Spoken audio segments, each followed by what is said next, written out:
Please do subscribe to Prajabheri News Channel.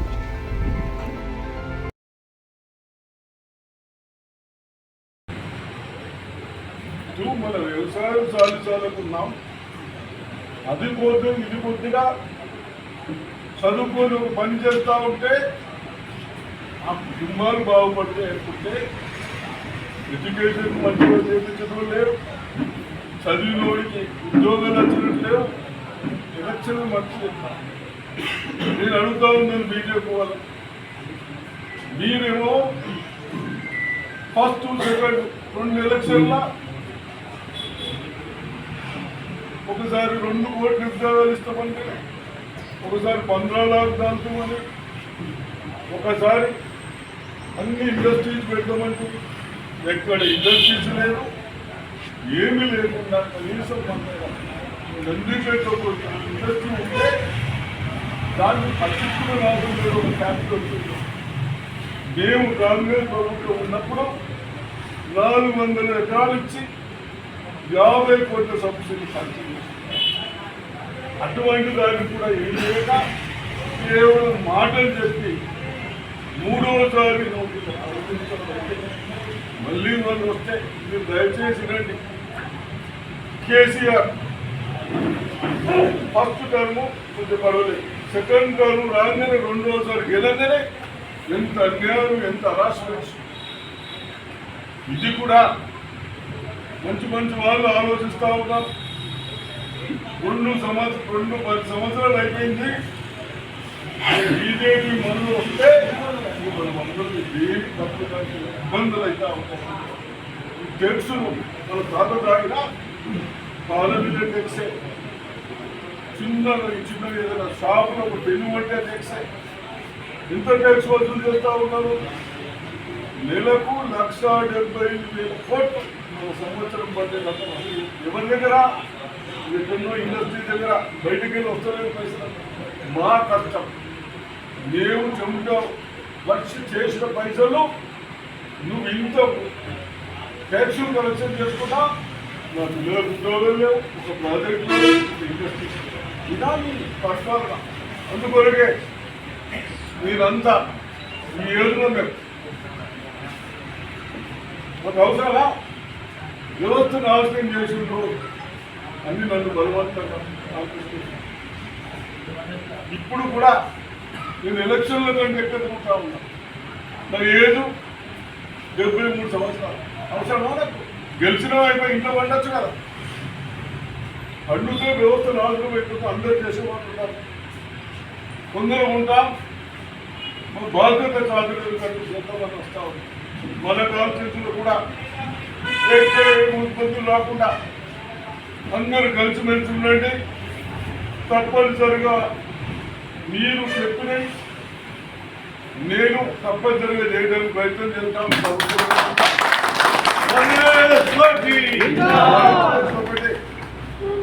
వాళ్ళకు మనకు బాగా డిఫరెంట్. అందరినీ కలుపుకోండి. అదే ఎవరో బాగా కూడా ఏమన్నా అతను రాకుంటే పోండి, కానీ ఇబ్బందులు పెట్టకుండా మీరందరూ తప్పనిసరిగా మన మండలాలు కానీ స్వాతంత్రం కానీ నేను అడుగుతా ఉన్నాను. నీకు రిక్వెస్ట్ ఇచ్చింది లేదు, సాగులో సీజన్ కూడా చేసినవి లేదు, స్కూల్ బిల్డింగ్లు కట్టించినవి లేదు. సెకండ్ అంత గరీబ్ వాళ్ళు ఉన్నారు, ఇంకో చెరువులో క్లీన్ చేసింది, కళ్యాణ మండపం వచ్చింది. ఈ సాగు వచ్చిన 10 ఏళ్ళలో ఏం చేసి చాలు ఒక్కటి ఆలోచించుకోవాలి. బీజేపీ నేను అన్నాను, ఒక తగ్గలిలా చెరువులు లేవు, గుడ్డీలు కట్టుతాను, పశువులు నీళ్ళు కడతాను, కొన్ని పైసలు దోస్తు కొడుకు ఎక్కడ విమర్శించి రచ్చుకోలే. కానీ ఇదా మన వ్యవస్థ. ఇటువంటి వల్ల మన నాయకుడు అంతే. అందుకొరకే ఈసారి ఏమంటున్నాడు కేసీఆర్, ఎలక్షన్ కానీ సర్కారు పడిపోతారు. బీజేపీ కూడా ఎవరైనా గవర్నమెంట్ కొలగొట్టినామా?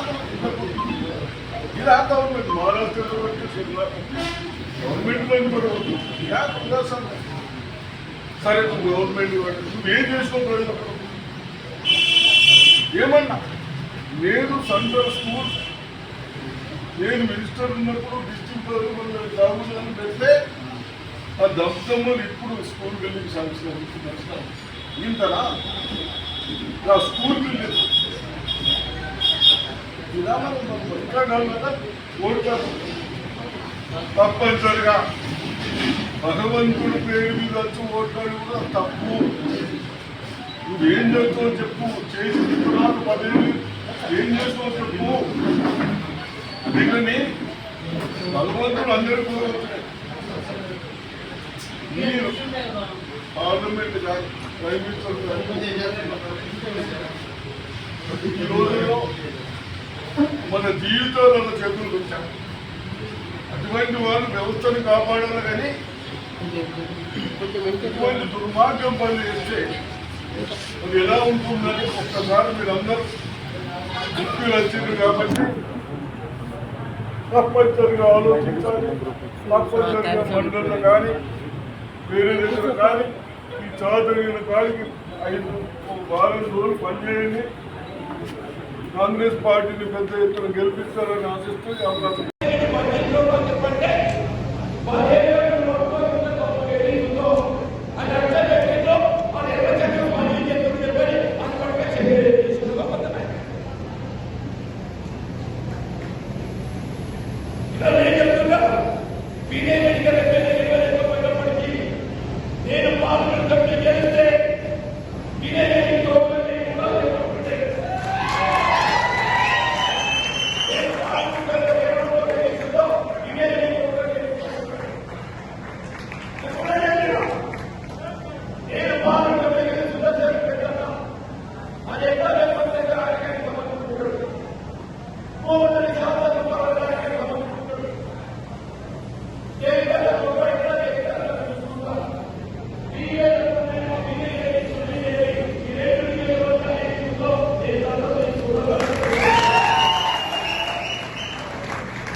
దినమంతా శ్రమిస్తే అంత 6 రోజుల బిల్లు ఉంటే అంటే వాళ్ళకి ఎంత ముందు గిట్టుబాటు అయితే పోతుందో బిల్లు ఉంటే 150 రూపాయలు పెట్టుకుంటుంది. రేపు కాంగ్రెస్ పార్టీ ఎక్కడైనా 300 రూపాయలు ఇచ్చే విధంగా 200 రూపాయలు స్థాయి 1000 బిల్లు ఉండే రేట్లలో 300 రూపాయలు కూలీ ఇచ్చే విధంగా కాంగ్రెస్ పార్టీ చేస్తుంది. నేను ఆలోచించండి, రైతు ఆత్మహత్య కానీ రైతు కూలీ కానీ గత కాలంలో కానీ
సోదరులు అభిమానులు పార్టీ అందరికీ హృదయపూర్వకంగా నమస్కారం చెప్తూ ఈ ఎన్నిక మనకు ప్రతిష్టాత్మకమైన పేర్కొంటూ చేపడుతున్నాం.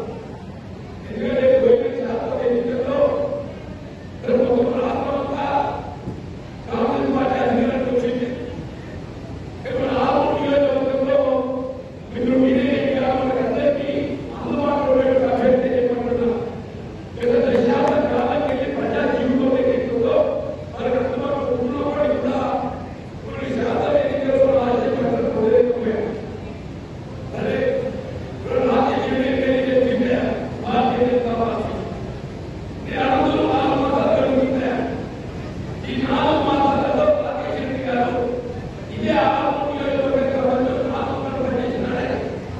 4 మాసాలు పనిచేయాలనుకున్నాను. అతను ఉంటే మన ప్రాంత అభివృద్ధి సంబంధించి మన ఎన్నికలు పట్టలేదు. రాజకీయ మన ఆశించినటువంటి సదుపాయం పొందలేకపోతున్నాం. అది ఆయన నేర్చుకున్నట్టయితే మనకి సౌకర్యంగా చేయబడే అవకాశాలు ఎదుర్కొంటాయి కదా. ఇతరులతో కూడా గ్రామీణ ప్రాంతాలకు సంబంధించినటువంటి ఏ సమస్య అయినా కానీ పరిష్కారం చేసే అవకాశం ఉందంటే కేవలం కాంగ్రెస్ పార్టీ మాత్రమే దాంట్లో ఉన్నటువంటి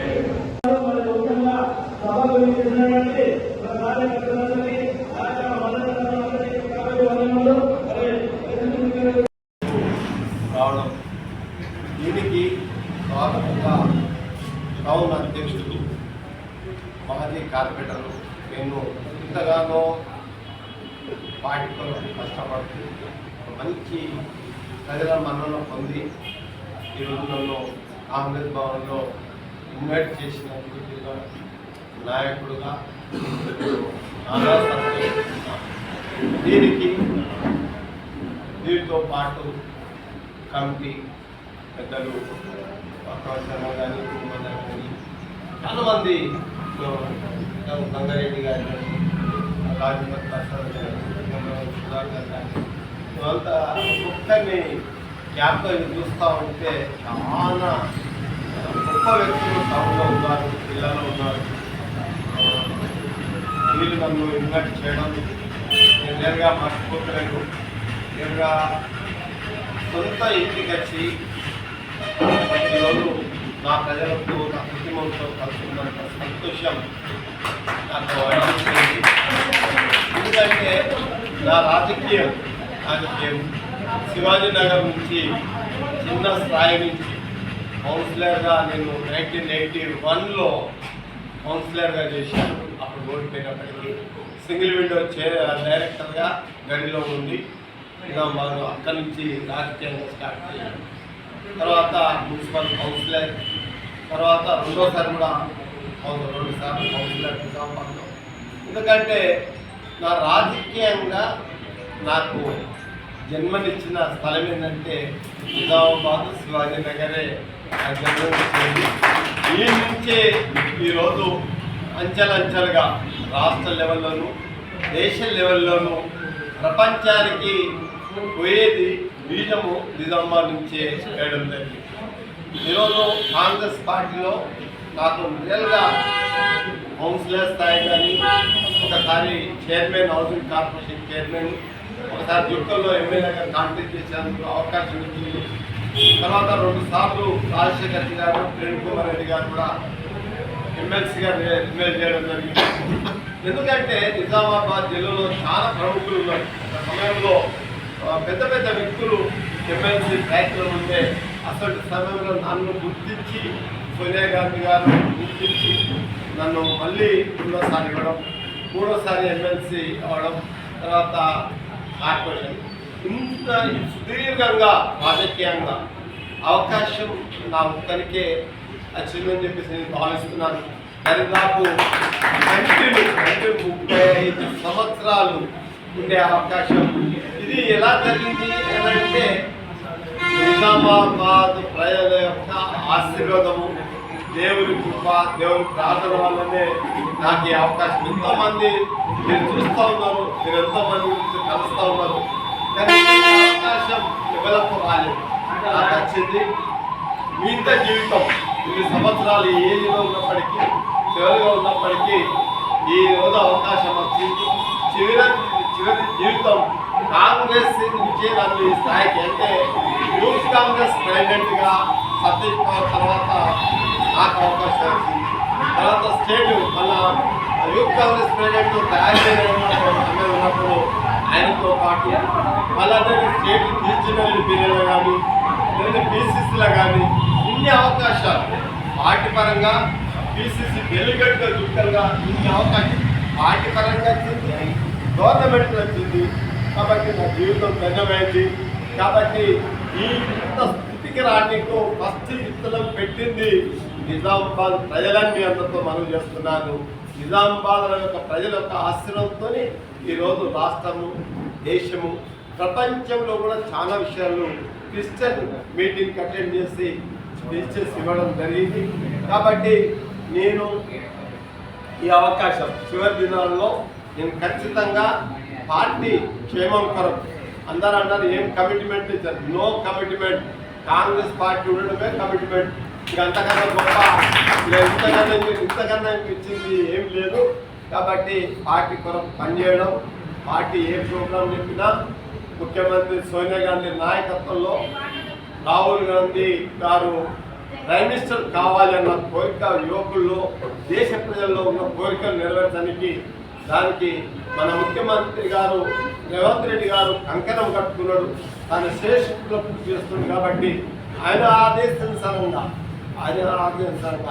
మన వర్కింగ్ ప్రెసిడెంట్ మహేష్ కుమార్ గౌడ్, సుదర్శన్ రెడ్డి, మన ఎమ్మెల్యేలు కానీ ఇప్పుడు జీవన్ రెడ్డి కాంటాక్ట్ చేసే వాళ్ళ కానీ అందరి సహకారంతో వాళ్ళు ఏ పని చెప్పినా, ఏ పని చేయబట్టి ఆ పని కొనసాగిస్తూ నేను జిల్లా కాంగ్రెస్ మోహన్ రెడ్డి గారితో, మన వేణు గారితో కలిసి వాళ్ళ జిల్లాలో ఏ ప్రోగ్రాం ఇస్తే వాళ్ళతో కలిసి ఉండడానికి ముందు పోతుందని చెప్పేసి, అదే రీతిగా బోధన ఎమ్మెల్యే రెడ్డి గారు, అదే రీతిగా మన నిజామాబాద్ రూరల్ ఎమ్మెల్యే వారి ఇద్దరు సహకారంతో ముందు పోతానని చెప్పేసి మనవి చేస్తూ, నేను ప్రతి ఒక్కరితో కలిసి మెలిసి ముందుకు పోతా అని చెప్పేసి మనవి చేస్తున్నాను.